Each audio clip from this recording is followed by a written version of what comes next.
Hello friends, स्वागत है आप सभी का सी बिबिकल आर्ट्स क्लासेस में। दोस्तों, आज के इस वीडियो में 2022 का जो भूगोल का पेपर हुआ था, ये पूरा पेपर मैं अच्छे से सॉल्व कर चुका हूं। अब मैं आपको अच्छे तरीके से समझाने वाला हूं, साथ साथ मैं आपको याद भी करवाऊंगा। अगर दोस्तों आप पूरा पेपर सॉल्व कर लेते हैं तो आपको बहुत बड़ा फायदा होगा। पिछले सालों का जो पेपर होता है उसको सॉल्व करने से बहुत सारे फायदे होते हैं। अगर आप उनको सॉल्व कर लेते हैं तो आपको पेपर जो है किस प्रकार से आता है, किन किन चैप्टरों से ज्यादातर सवाल पूछे जाते हैं, कौन सा चैप्टर ज्यादा इंपॉर्टेंट होता है, कौन सा क्वेश्चन इंपॉर्टेंट होता है जो बार बार रिपीट होते हैं, ये सब कुछ आपको पता चल जाता है।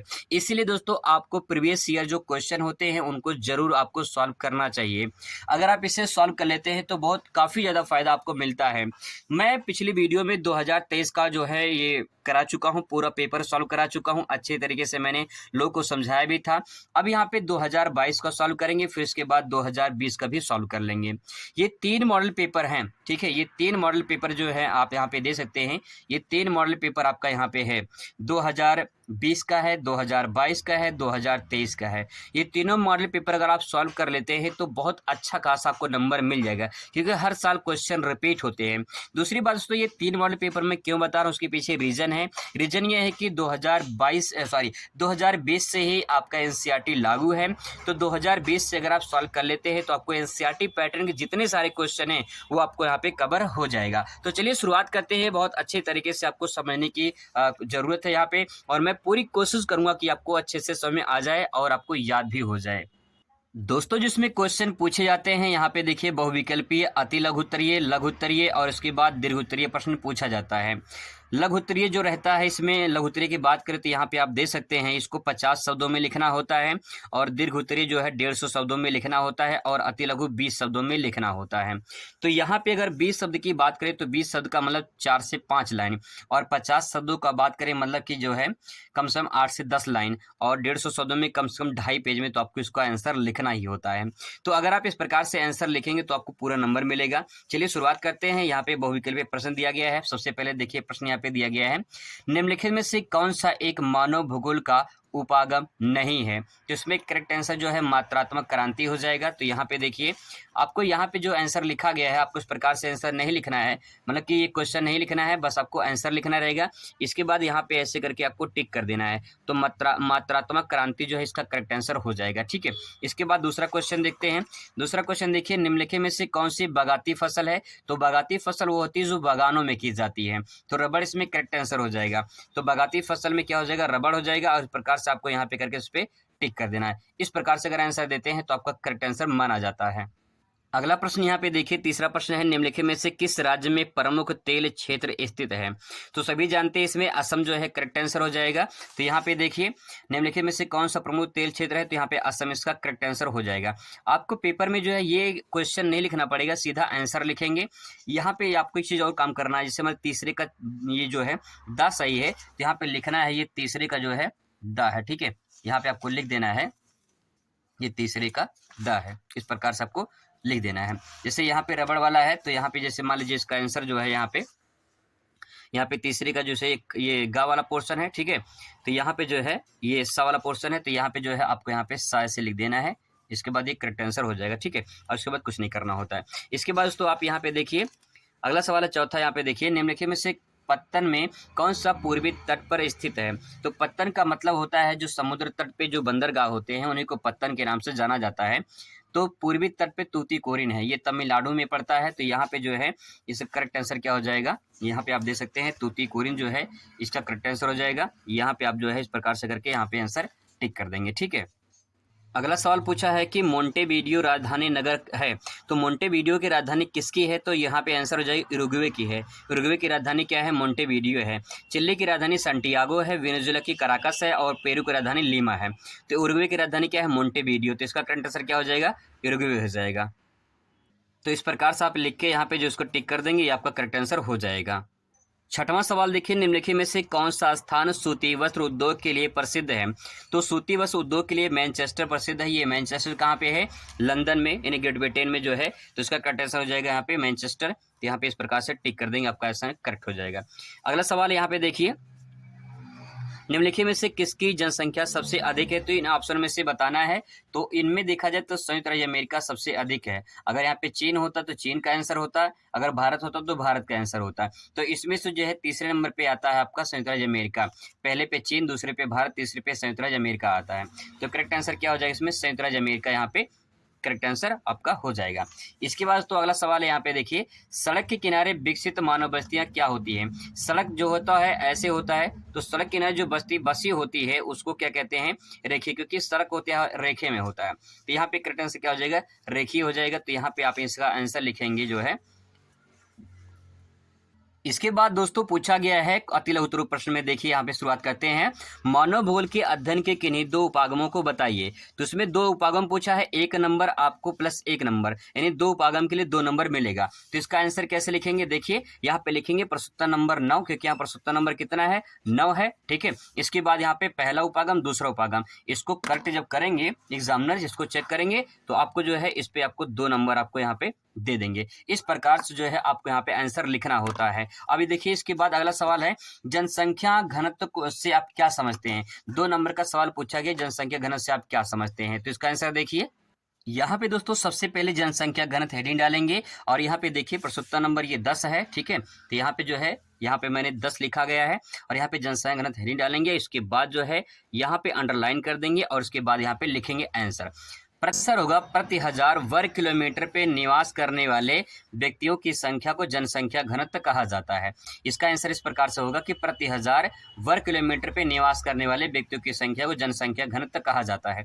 ये नहीं रहेगा, यहाँ पे मिस्टेक हो गया है। तो प्रति 1000 वर्ग किलोमीटर पे निवास करने वाले व्यक्तियों की संख्या को जनसंख्या घनत्व कहते हैं। इसका फार्मूला लिखेंगे, जनसंख्या घनत्व बराबर जनसंख्या बटे क्षेत्रफल।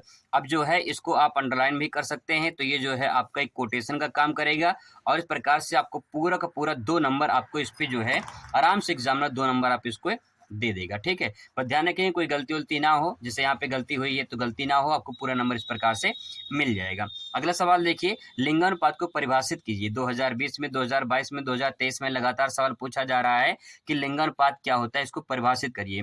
2 नंबर का सवाल यहाँ पे पूछा गया है, तो इसका आंसर कैसे लिखेंगे? यहाँ पे देखिए क्वेश्चन नंबर जो है, क्वेश्चन नंबर यहाँ पे 11 है, ठीक है। देखिए क्वेश्चन नंबर 11 यहाँ पे अंडरलाइन किया गया है, अच्छे से लिखा गया है, एक लाइन यहाँ गैप कर दिया गया है ताकि ये अच्छा दिखे, साफ सुथरा दिखे और दिक्कत ना हो, आपको पूरा नंबर इसमें मिल जाए। लिंगानुपात यहाँ पे हेडिंग डालेंगे, लिखेंगे प्रति 1000 पुरुषों के पीछे महिलाओं की संख्या को लिंगानुपात कहते हैं। यानी जो प्रति 1000 पुरुषों पे महिलाओं की संख्या को देखा जाता है, जितनी महिलाएं होती हैं प्रति 1000 पुरुषों पे, उससे महिलाओं की उसे लिंगानुपात कहा जाता है। उदाहरण के तौर पे आप यहाँ पे दे सकते हैं 1000 पुरुष पे जो है 943 महिलाएं हैं। तो यहाँ पे 2011 की जनगणना के अनुसार देखा जाए तो 1000 पुरुषों पे 943 महिलाएं यहाँ पे दिया गया है। इसका फार्मूला है यहाँ पे लिंगानुपात बराबर लिख सकते हैं स्त्रियों की संख्या बटे पुरुषों की संख्या गुणे 1000। इस प्रकार से अगर आप लिखते हैं तो आपको जो यहाँ पे 2 नंबर दिया गया है, ये पूरा का पूरा 2 नंबर आपको यहाँ पे मिल जाएगा। अब देखिए अगला क्वेश्चन नंबर 12 दे सकते हैं, बागायती कृषि के किन्हीं 2 विशेषताओं का उल्लेख कीजिए। तो 2 विशेषताएं पूछा है, इसलिए 1+1 लिखा गया है। तो 2 विशेषता लिखेंगे, आपको 2 नंबर फिर इसके बाद मिलेगा। तो देखिए क्वेश्चन नंबर 12 यहाँ पे लिखेंगे, इसके बाद बागायती कृषि की 2 विशेषताएं। यही सही तरीका होता है लिखने के लिए। अगर आप इस प्रकार से लिखते हैं तो आपको पूरा नंबर मिलेगा। 2 विशेषताओं में पहले क्या लिखेंगे? बागायती कृषि में अधिक श्रम, अधिक समय, अधिक पूंजी की जो है अधिकाधिक आवश्यकता मानी जाती है। अर्थात हम ये कह सकते हैं कि अधिक श्रम लगती है और अधिक पूंजी लगती है। तो पहला पॉइंट ये हो जाएगा। दूसरा पॉइंट में क्या लिखेंगे? बागायती कृषि के अंतर्गत केला, नारियल, रबड़ आदि आते हैं। इसमें वैज्ञानिक पद्धति की आवश्यकता भी मानी जाती है। मतलब ये कि बागायती कृषि में कौन कौन से फसल आते हैं, तो फसल का नाम लिखा गया है और इसमें वैज्ञानिक पद्धति से कृषि की जाती है। तो उसकी क्या होगी? 2 विशेषताएं होगी। इस प्रकार से लिखेंगे, आपको 2 नंबर एग्जामिनर पूरा यहाँ पे दे देगा। अगला क्वेश्चन देखिए 13 नंबर, भारत में कोयला उत्पादक किन्हीं 2 प्रमुख क्षेत्रों का नाम लिखिए। 1+1 लिखा गया है, 2 क्षेत्र बताना है। तो इसका आंसर कैसे लिखेंगे?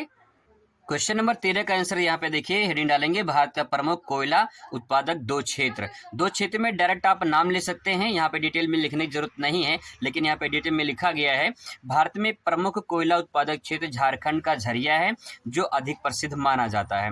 तो झारखंड का झरिया कोयला के लिए प्रसिद्ध है। इसके बाद आता है भारत में दूसरा सबसे बड़ा प्रमुख राज्य पश्चिम बंगाल में है रानीगंज। तो यहाँ पे झारखंड का झरिया और पश्चिम बंगाल में रानीगंज, ये दो महत्वपूर्ण क्षेत्र हैं जहाँ पे कोयला उत्पादक सर्वाधिक होता है। अगला सवाल देखिए, यहाँ पे प्राकृतिक पर्यावरण की व्याख्या कीजिए। 2 नंबर का सवाल पूछा गया है। प्राकृतिक पर्यावरण में क्या लिखेंगे? क्वेश्चन नंबर 14 लिखेंगे, इसके बाद हिंदी डालेंगे प्राकृतिक पर्यावरण, इसके बारे में लिखेंगे। प्राकृतिक पर्यावरण से आशय है कि जो कुछ भी हमें पर्यावरण की तरफ से प्रदत्त हो रहा है या प्राप्त हो रहा है, इस पर सभी का समान अधिकार है। प्राकृतिक पर्यावरण मतलब वो होता है जो प्रकृति के द्वारा निर्माण हुआ है, जो प्रकृति के द्वारा प्रदान किया गया है। तो वो सभी जो है मानव की आवश्यकताओं की पूर्ति करते हैं, वो सब प्राकृतिक पर्यावरण के जो है तत्व कहलाते हैं या पर्यावरण कहलाते हैं। अगला सवाल है, सन नगर को परिभाषित कीजिए। सन नगर क्या है, इसके बारे में देखिए, इसका आंसर कैसे लिखेंगे सन नगर के बारे में। तो यहाँ पे क्वेश्चन नंबर 15 का आंसर लिखेंगे, हेडिंग डालेंगे सन नगर। ठीक है, आप यहाँ पे आंसर लिखने का प्रारूप दे सकते हैं किस प्रकार से हम बच्चे ने लिखा है, तो आप यहाँ पे समझ सकते हैं कि आंसर कैसे साफ सुथरा और अच्छे राइटिंग में जो है यहाँ पे लिखा गया है। सन नगर, सन नगर शब्द का सर्वप्रथम पैट्रिक गिटीज ने नामक वैज्ञानिक ने 1915 में किया था। यानी जो सन नगर है, इस शब्द की उत्पत्ति जो है या इस शब्द का सर्वप्रथम प्रयोग किसने किया था? पैट्रिक गिटीज ने किया था। कब किया था? 1915 में। सन नगर तथा शहर दोनों आपस में मिलने से बनता है, इसे ही सन नगर कहते हैं। सन नगर का मतलब ये है जैसे कोई शहर है, शहर का मतलब दिल्ली है, दिल्ली के जो आसपास क्षेत्र हैं, उस दिल्ली के आसपास क्षेत्रों को जो है एनसीआर के नाम से जाना जाता है। ठीक है, जैसे मान लो ये दिल्ली है, ठीक है, दिल्ली है, तो दिल्ली के जो आसपास क्षेत्र होते हैं उसको एनसीआर के नाम से जाना जाता है, एनसीआर। ठीक है, एनसीआर का मतलब होता है नेशनल कैपिटल रीजन के नाम से जाना जाता है। तो यहाँ पे दिल्ली एक शहर हो गया, बड़ा शहर हो गया, इसके पास आसपास के जो क्षेत्र हैं इनको अपने शहर में मिला लेता है, तो उसको जो है सन नगर के नाम से जाना जाता है। मतलब एक बड़ा शहर छोटे शहर से अटैच होता है, ठीक है, उसे सन नगर के नाम से जाना जाता है। आगे सवाल देखेंगे, क्वेश्चन नंबर 16 देखेंगे। तो पहले पेपर देख लेते हैं क्वेश्चन नंबर 16 में यहाँ पे, ताकि जो है यहाँ पे देखिए, उद्योगों के स्थानीयकरण के किन्हीं दो प्रमुख कारकों का उल्लेख कीजिए। 2 नंबर का सवाल पूछा गया है। तो यहाँ पे देखिए 2 कारक पूछा है, तो 2 कारक यहाँ पे लिखेंगे। यहाँ पे पहला पॉइंट हो जाएगा कच्चे माल की उपलब्धता, यानी जो उद्योग का स्थानीयकरण होता है उसके पहले प्रारूप में हो जाएगा कि कच्चे माल की उपलब्धता। जिस स्थान पे कच्चे माल आसानी से मिल जाते हैं वहाँ पे उद्योग स्थापित हो जाते हैं, तो उद्योग का स्थानीयकरण में कच्चे माल सबसे ज़्यादा प्रमुख होता है। इसके बाद दूसरा पॉइंट लिखेंगे परिवहन एवं संचार की सुविधा। परिवहन संचार की सुविधा होना चाहिए। जहाँ पे परिवहन और संचार की सुविधा ज़्यादा होती है वहाँ पे उद्योग का स्थानीयकरण ज़्यादा होता है। जितना पूछा गया है उतना ही आपको लिखना है। 2 कारक पूछा गया है, आप यहाँ पे दे सकते हैं। 2 कारक पूछा है, 2 ही लिखेंगे, ज़्यादा नहीं लिखेंगे, टाइम बर्बाद आपका होगा, बहुत सारे क्वेश्चन करने होते हैं। तो यहाँ पे 4 लिखा गया है, तो यहाँ पे आपको 2 ही लिखना है। ठीक है, अगर आपको आता है तब भी जो आप लिखेंगे नहीं, क्योंकि जितना पूछा गया उतना आपको आंसर देना होता है। अब बात करते हैं दोस्तों लघुत्तरीय प्रश्न की। लघुत्तरीय प्रश्न में। तो 17 नंबर क्वेश्चन देखिए, मानव भूगोल के अध्ययन के उद्देश्यों की विवेचना कीजिए। 4 नंबर का सवाल पूछा गया है और यहाँ पेपर में देख लीजिए, जो आपका जो लघुत्तरीय सवाल होता है, ये लघुत्तरीय सवाल आपको 50 शब्दों में उत्तर इसका देना होता है। 50 शब्द का मतलब होता है कम से कम 1 पेज तो आपको लिखना ही होता है। तो चलिए इसका आंसर लिखते हैं कॉपी में। अब दोस्तों मानव भूगोल के अध्ययन का उद्देश्य हेडिंग डालेंगे, इसके बारे में लिखेंगे। मानव भूगोल के अध्ययन का मुख्य उद्देश्य मानव द्वारा भौगोलिक तत्वों की खोज की पर्याप्त जानकारी रखना है। अब इसमें पहला पॉइंट है, पहला पॉइंट क्या लिखेंगे? मानव भूगोल के अध्ययन का उद्देश्य मानव तथा पर्यावरण के बीच के संबंधों को पर्याप्त जानकारी होना भी मानव भूगोल के एक प्रमुख उद्देश्य होता है। यानी कहने का तात्पर्य ये है कि जो मानव भूगोल का हम अध्ययन करते हैं उसका उद्देश्य ये होता है कि मानव और प्लस पर्यावरण के बीच जो है जो संबंध होते हैं, जो रिलेशनशिप बनते हैं, क्योंकि मानव पर्यावरण का यूज करता है और फिर मानव का असर पर्यावरण पे पड़ता है, फिर पर्यावरण का असर मानव पे पड़ता है। तो ये एक तरह से अंतर संबंध होता है, उनमें रिलेशनशिप बनता है। तो ऐसी प्रक्रिया को जो हमें यहाँ पे जानकारी मिलती है, तो यहाँ पे मानव भूगोल का अध्ययन करने का एक उद्देश्य बन जाता है। इसके बाद तो आप लिखेंगे दूसरा पॉइंट, दूसरे पॉइंट में क्या लिखेंगे, पर्यावरण पर मानव का प्रत्यक्ष या अप्रत्यक्ष प्रभाव भले ही पड़ता हो किंतु वह मानव के दास कतई नहीं माना जाता है। यह पर्यावरण पर मानव का प्रत्यक्ष या अप्रत्यक्ष प्रभाव था तथा यह मानव भूगोल का अर्थ है। यहाँ पे जो शब्द यहाँ कहना चाह रहा है बच्चे ने इस प्रकार से लिखा है, लेकिन आप इसमें ले सकते हैं कि पर्यावरण पर मानव निर्भर है प्रत्यक्ष रूप से या फिर अप्रत्यक्ष रूप से, लेकिन मानव जो है प्रकृति का दास नहीं है, मानव जो है प्रकृति का गुलाम नहीं है। मानव अगर चाहे तो कुछ भी कर सकता है और कर रहा है, क्योंकि साइंस जैसे जैसे आगे बढ़ रही है इन्वायरमेंट का जो है और ज़्यादा ह्रास हो रहा है, इन्वायरमेंट का और ज़्यादा क्षति पहुंच रही है। तो कहने का तात्पर्य ये है कि मानव जो है वो प्रकृति का दास नहीं है। इसमें सेंटेंस को ले सकते हैं। आगे तीसरा पॉइंट आप यहाँ पे ले सकते हैं, मानव भूगोल में हमें सिर्फ मानव द्वारा निर्मित वस्तुओं की जानकारी प्राप्त होती है। यह हमें भौतिक भूगोल नदी, पहाड़, पर्वत, घाटी आदि की जानकारी नहीं प्राप्त करता है। मतलब ये कि मानव जो भूगोल है ये हमें सिर्फ मानव से संबंधित जानकारी प्राप्त करता है, मिलता है इसमें, ताकि जो है हमें ये पता चल जाए कि मानव भूगोल से किस प्रकार से संबंधित है, किस प्रकार से जुड़ा हुआ है, इसकी जानकारी हमें यहाँ पे प्राप्त होती है। तो ये सेंटेंस पूरा जो है एक पेज में लिखा गया है, आप इसे आसानी से एक पेज में 50 शब्दों में अच्छे से लिख सकते हैं। अगला सवाल यहाँ पे मानव विकास सूचकांक क्या है, 4 नंबर का सवाल पूछा गया है। तो यहाँ पे आपको बताना है कि मानव विकास सूचकांक क्या है। क्वेश्चन नंबर 18 है, मानव विकास सूचकांक हेडिंग डालेंगे, उसके बारे में लिखेंगे। क्या लिखेंगे, मानव विकास सूचकांक मानव विकास को मापने की एक छोटी सी इकाई है। यानी मानव विकास कर रहा है, कितना विकास कर चुका है, उसको मापने की एक इकाई बनाई गई है। एक तरह से देखा जाए, एक तरह से मापने की एक जो है मशीन बनाई गई है, और उस मशीन का नाम है मानव विकास सूचकांक। ठीक है, मानव विकास सूचकांक है, इसको बोलते हैं HDI बोलते हैं। ठीक है, इसको HDI बोलते हैं, यानी ह्यूमन डेवलपमेंट इंडेक्स मानव विकास सूचकांक के नाम से जाना जाता है। आगे लिखेंगे, मानव विकास सूचकांक को तैयार करने में पाकिस्तानी अर्थशास्त्री डॉक्टर प्रोफेसर महबूब उल हक को जाता है तथा भारत के मूल वैज्ञानिक जो इंग्लैंड में बसे हैं वो प्रोफेसर अमर्त्य सेन को जाता है। HDI स्वास्थ्य, शिक्षा, संसाधनों तक पहुंच तथा अनेक भंडारण या उपयोग के आधार पर मानव विकास का क्रम तैयार करता है।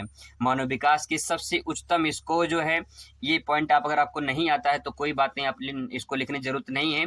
अगर आपको याद आता है तो आप पॉइंट यहाँ पे लिख सकते हैं कि मानव कितना विकास कर चुका है। इसके बाद यहाँ पे 2 लाइन और लिखा गया है निष्कर्ष रूप में कि मानव विकास सूचकांक मानव के स्वास्थ्य, शिक्षा आदि के भंडारण तथा उपयोग के आधार पर अध्ययन करता है। यानी मानव विकास सूचकांक जो है ये बताता है कि मानव का स्वास्थ्य कितना अच्छा है, मानव कितने स्वस्थ हैं और उसका शिक्षा कैसी है, वो सब कुछ जो है मानव विकास बताता है। क्योंकि मानव के विकास की सूचकांक तभी तय होती है जब मानव का संपूर्ण विकास होगा। इस प्रकार से जो है आप मानव विकास सूचकांक को यहाँ पे लिख सकते हैं।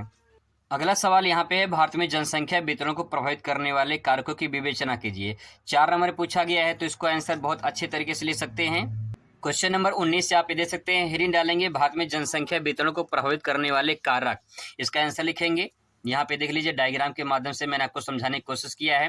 सबसे पहले भारत में जनसंख्या भूपृष्ठ अर्थात धरातल पर जनसंख्या किस प्रकार से वितरित है, उसे हम ये जानने की कोशिश करते हैं कि पूरे धरातल पर जनसंख्या किस प्रकार से वितरित है। यहाँ पे 3 कारक मुख्य होते हैं, भौगोलिक कारक, आर्थिक कारक, सामाजिक और सांस्कृतिक कारक। इस बात को जो है आप डायग्राम के माध्यम से भी इस प्रकार से आप ले सकते हैं, दोनों तरीके से आप यहाँ पे ले सकते हैं। भौगोलिक कारक, आर्थिक कारक, सामाजिक और सांस्कृतिक कारक। यहाँ भौगोलिक कारक में क्या लिखेंगे, यहाँ पे जल, भू आकृति और मृदा, यहाँ पे 3 पॉइंट इसका हो जाएगा। आर्थिक में क्या लिखेंगे, नगरीकरण, औद्योगिकरण और खनिज। इसके बाद यहाँ पे सामाजिक में आपका पर्यटन आ जाएगा, धार्मिक आ जाएगा। तो ये सारे पॉइंट जो है आप यहाँ पे ऐड कर सकते हैं, लिख सकते हैं, और आपको पूरा का पूरा नंबर जो है इस पे मिलेगा अगर इस प्रकार से आप आंसर लिखते हैं। अब इसकी अगर व्याख्या कर रहे हैं तो व्याख्या भी आराम से आप कर सकते हैं।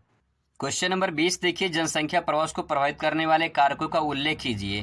तो जनसंख्या प्रवास को प्रभावित करने वाले जो कारक हैं 4 नंबर का पूछा गया है। यहाँ पे देखिए क्वेश्चन नंबर आप यहाँ लिखेंगे 20, इसके बाद यहीं डालेंगे जनसंख्या प्रवास को प्रभावित करने वाले कारक। इस बार इसके यहाँ पे जो है डायग्राम बना सकते हैं। प्रवास को जो है प्रभावित करने वाले कारक में अपकर्ष कारक और प्रतिकर्ष कारक होता है। ठीक है, अब यहाँ पे 2 पॉइंट लिखेंगे कि अपकर्ष कारक क्या होता है, प्रतिकर्ष कारक क्या होता है। तो अपकर्ष कारक मतलब क्या होता है, अपकर्ष कारक से आशय जब लोग सुविधाओं को देखकर उस क्षेत्र या उस स्थान पर प्रवास कर जाते हैं, यानी उस स्थान पर जाते हैं तो उसे अपकर्ष कारक कहा जाता है। प्रतिकर्ष कारक इसका उल्टा होता है।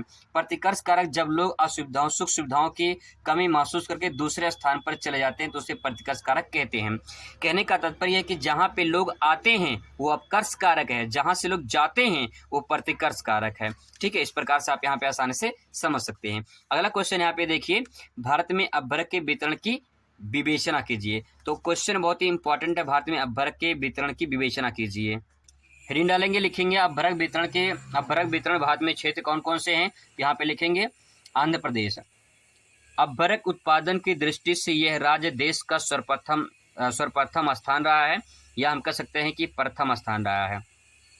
भारत की यह पेटी 97 किलोमीटर लंबी तथा 32 किलोमीटर चौड़ी है।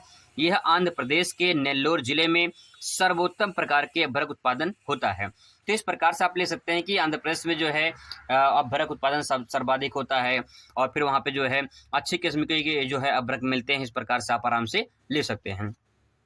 इसके बाद दूसरा लिखेंगे झारखंड। झारखंड में क्या लिखेंगे, अपभ्रक की कुछ गुणवत्ता में झारखंड का भी प्रथम स्थान रहता है। इन्हीं गुणवत्ता के ऊपर देखा जाए तो झारखंड का प्रथम स्थान रखता है। ठीक है, यहाँ पे उत्पादन के दृष्टि से देखा जाए तो आंध्र प्रदेश में उत्पादन में ज़्यादा दिखाई देगा, लेकिन अगर झारखंड में देखें तो झारखंड में गुणवत्ता के आधार पर पहला स्थान रखता है। झारखंड के साथ बिहार के कुछ जिले भी सर्वोत्तम प्रकार के अपभ्रक उत्पादन होता है। झारखंड में अपभ्रक की खाने कोडरमा, हजारीबाग, ये हजारीबाग है। ठीक है, हजारीबाग, धनबाद आदि जगहों पर अपभ्रक उत्पादन किया जाता है। तो आप आसानी से इसको यहाँ पे लिख सकते हैं, एक पेज में आंसर आपका पूरा कंप्लीट हो जाएगा।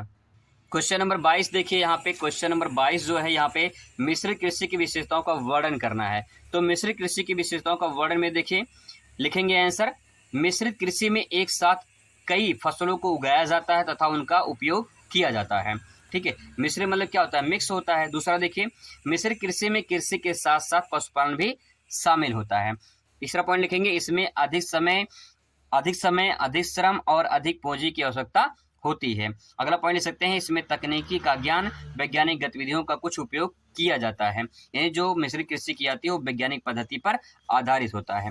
पांचवा लिखेंगे, यह कृषि अधिकतर विकसित देशों में किया जाता है, क्योंकि विकसित देशों में लोगों के पास धन संपन्न होते हैं। सिंपल सी बात, धन संपन्न होते हैं तभी वहाँ कृषि की जाती है। छठवां लिखेंगे, ये कृषि पश्चिमी यूरोप, उत्तरी अमेरिका आदि के जगहों पर किया जाता है। तो इस प्रकार से आप इस आंसर को पूरा यहाँ पे लिख सकते हैं। इसके बाद दोस्तों आपका आता है यहाँ पे विस्तृत उत्तरीय प्रश्न। तो विस्तृत उत्तरीय प्रश्न मैंने यहाँ पे लिखा है, आप इसको यहाँ पे देख लीजिए। इसका PDF मैं टेलीग्राम पे भेज दूंगा, आप वहां से जो है इसको पूरा तैयार कर सकते हैं। इस प्रकार से जो है आंसर यहाँ पे लिखा गया है, यहाँ पे दे सकते हैं। ये आंसर जो है इस प्रकार से यहाँ पे डायग्राम के माध्यम से अच्छे तरीके से यहाँ पे सजाया गया है। ठीक है, फिर इसके बाद यहाँ पे देख लीजिए इसकी व्याख्या की गई है, और यहाँ पे इसकी व्याख्या आप दे सकते हैं। ये 3 से 3.5 पेज में जो है आंसर को लिखा गया है। इसके बाद आपका अगला क्वेश्चन यहाँ पे आ जाता है, क्वेश्चन नंबर देखिए 24। क्वेश्चन नंबर यहाँ पे देख लीजिए 24 का आंसर यहाँ पे लिखा गया है। तो क्वेश्चन नंबर 24 में देख लीजिए इस प्रकार से आंसर यहाँ पे आपको दिखाई देगा, और विथ डायग्राम के माध्यम से यहाँ पे आंसर को लिखा गया है और अच्छे तरीके से यहाँ पे प्रदर्शित किया गया है। ठीक है, और यहाँ पे देख लीजिए इसके बाद यहाँ पे व्याख्या की गई है।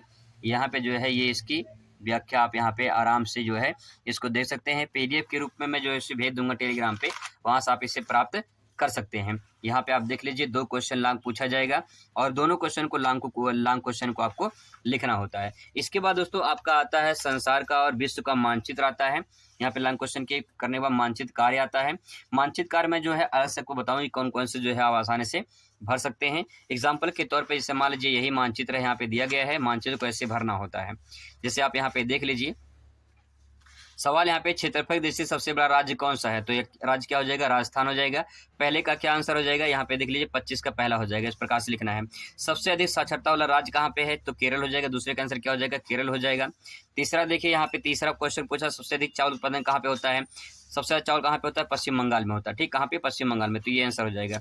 इसके बाद तेलंगाना एक 10 लाख ये नगर पूछा है, तो हैदराबाद हो जाएगा। इसके बाद यहाँ पे देखिए आंध्र प्रदेश के प्रमुख पत्तन पूछा है, तो विशाखापट्टनम हो जाएगा। इस प्रकार से जो है आप आंसर यहाँ पे लिख सकते हैं। ठीक है, तो ये दोस्तों मानचित्र का है। इसके बाद संसार का मानचित्र यहाँ पे पूछा जाता है। मानचित्र में काम जो है आपको अलग से करवा दूंगा। बाकी जो है आप तैयारी करते रहिए, बढ़िया से लगे रहिए। मैं पूरी कोशिश करूंगा, पूरी मेहनत करूंगा आप सभी के लिए कि आप अच्छे नंबर से पास हो जाएं। मिलते हैं नेक्स्ट वीडियो में नए टॉपिक के साथ। Thanks for watching.